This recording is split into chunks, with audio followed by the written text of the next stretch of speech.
Shalom, Yashala, Shalom, Israel, Shalom. Shalom to the 12 tribes of Israel. Giving all honor and glory and praise to Yahweh, right? So I'm just gonna get right into it. Israel got a short attention span, but Shalom, Israel, right?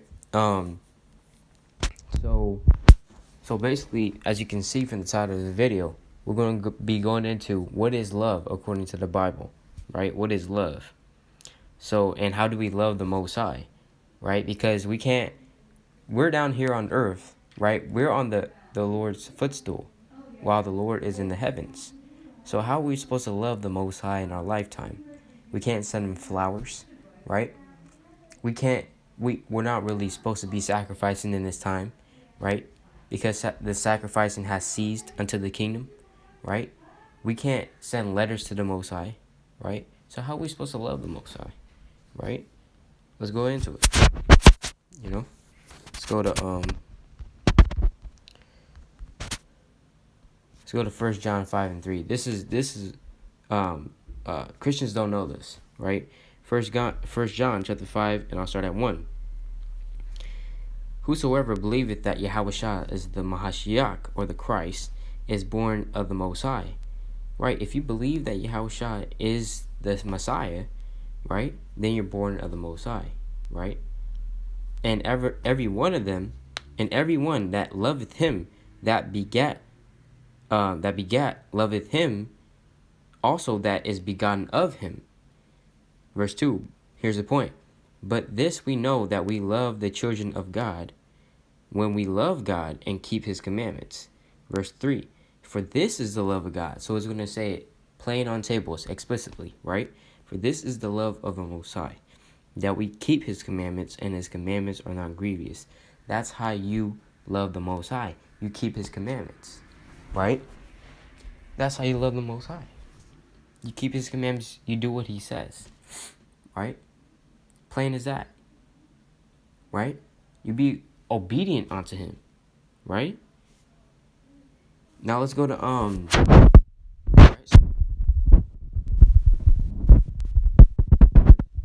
John chapter 1 verse 6. And this is love, right? That we walk after his commandments. So we're just reading it as it is. We're just reading it how it's written, right? There's no private interpretation of the scriptures. There's no other way you can interpret this, right? It says, and this is love, right? That we walk after his commandments. This is not some parable or deep dark saying that we have to break down, right? This is not this is not a sevenfold scripture meaning, right? This is not a prophecy, right? This is plain on tables. It's saying that the love, the way we love each other and the way we love the Most High is by walking after his commandments, or doing as he says, right? Keeping his laws. This is the commandment, that as ye have heard from the beginning, ye shall walk in it. And what's the commandment from the beginning? It's the laws of Moses, right? Okay, let's go to first.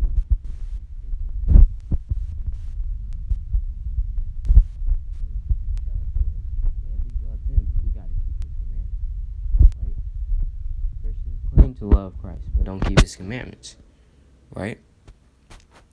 Now let's go to John 15:10. In return of keeping his commandments, right, we get love from the Most High in his Son, right? John 15:10. If ye keep my commandments, ye shall abide in my love, even as I have kept my Father's commandments and abide in his love. If we keep the commandments, we're going to get the love of Yahweh Yahushua, even as Yahushua has kept the Father's commandments, right?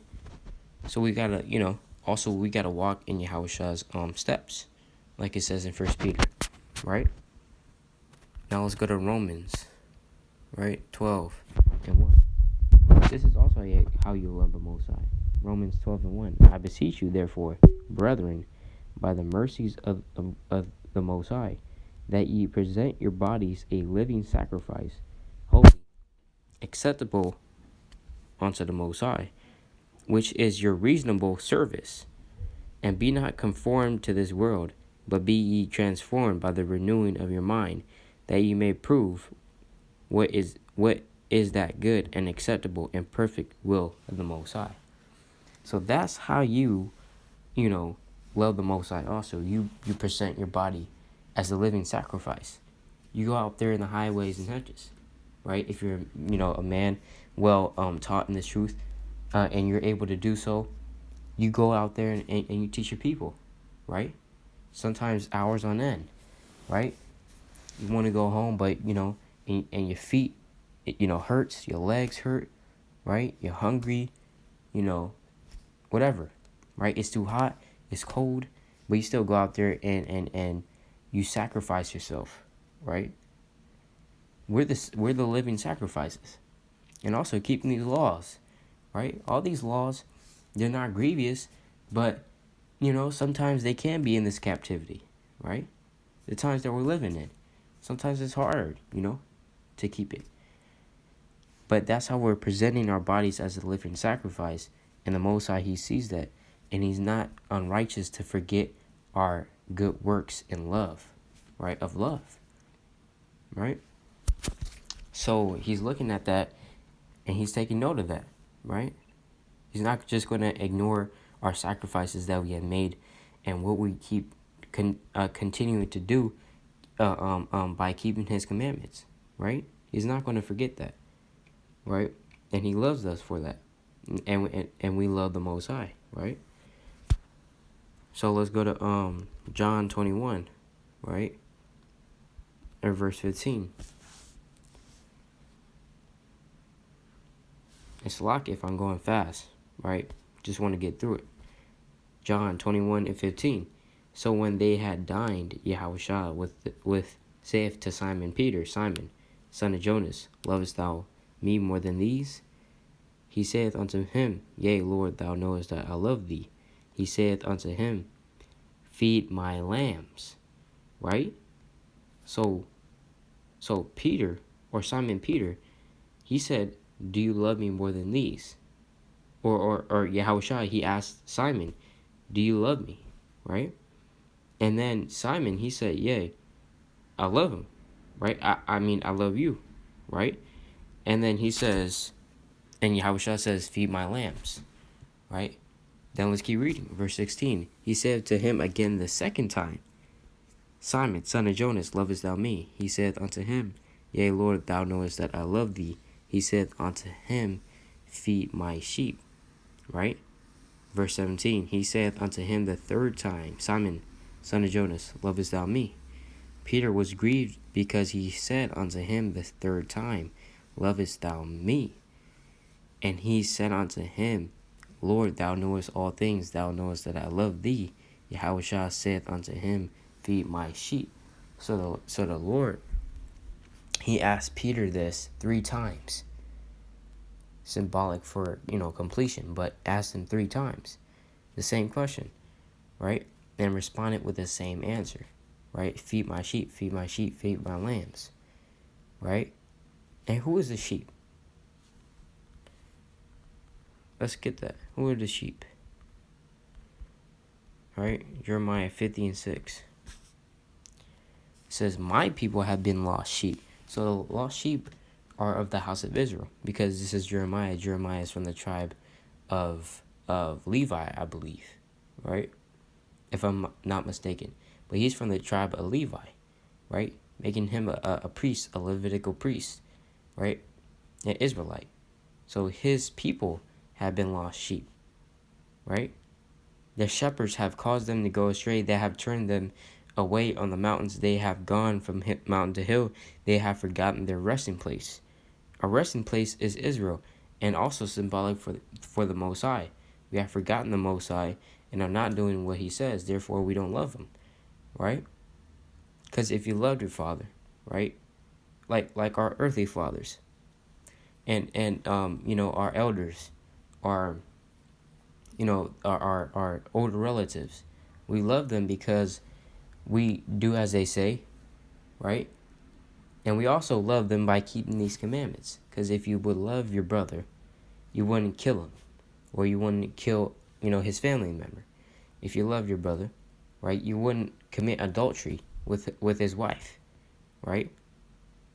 So the commandments, they are a set of guidelines and ways we can love each other, right, and love the Most High, right? And also, I want to go into the Greek real quick, right? Because if we go to let's see, First Corinthians, right, 13. I'm gonna start at verse 4. Charity suffereth long and is kind. Charity envieth not. Charity vaunteth not itself, is not puffed up. Right? Now, charity, this word for charity is agape. Right? So, G26, right? Let's play that real quick. Strong's G26, agape. Agape. Slakia, agape, right? So, agape, it says affection, goodwill, love, benevolence, brotherly love, right? So, love feasts, right? So, it's been used for love and for charity, right? So, basically, this word for agape, right? This word for agape is synonymous with the word charity, right? Now, charity, how do we do charity, right? How do we be charitable? By presenting yourself as a living sacrifice, right? By keeping the commandments. We went through the precepts, right? And agape is a Greek word. It's the highest level of love, right? If you look it up, it says it's the highest level of love because it's love as an action and not a feeling, right? So that's how you love the Most High, not by feeling, but by action, right? Of course, by feeling, but you do it by action also. You know what I'm saying? You do it by action, right? And that's how you love the Most High, right? And with that, I'd like to give Call Allah Yahweh, right? Bahashem Yahushua, Wa Shalom.